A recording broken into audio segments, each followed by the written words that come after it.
हुकूमत आफिया सिद्दीकी की अमरीकी अदालत में रिहाई की पिटीशन की हिमायत से भी पीछे हट गई।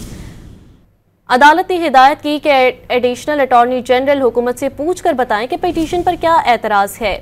हुकूमत आफिया सिद्दीकी की अमरीकी अदालत में रिहाई की पिटीशन की हिमायत से भी पीछे हट गई है।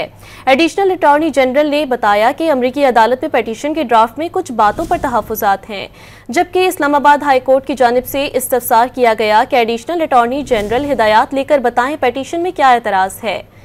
पिटीशन की हिमायत से पीछे हटने के हुकूमत बयान ने हैरत में डाल दिया है। जस्टिस एजाज ने रिमार्क्स दिए, आफिया सिद्दीकी की रिहाई के बदले शकील आफरीदी हवालगी की तजवीज़ काबिल अमल नहीं। वफाकी हुकूमत के रिमार्क्स। हुकूमत आफिया सिद्दीकी की अमरीकी अदालत में रिहाई की पिटीशन की हिमायत से भी पीछे हट गई है। एडिशनल अटॉर्नी जनरल ने बताया कि अमरीकी अदालत में पिटीशन के ड्राफ्ट में कुछ बातों पर तहफ़्फ़ुज़ात हैं, जबकि इस्लामाबाद हाई कोर्ट की जानिब से इस्तफसार किया गया कि एडिशनल अटॉर्नी जनरल हिदायत लेकर बताएं पिटीशन में क्या एतराज़ है।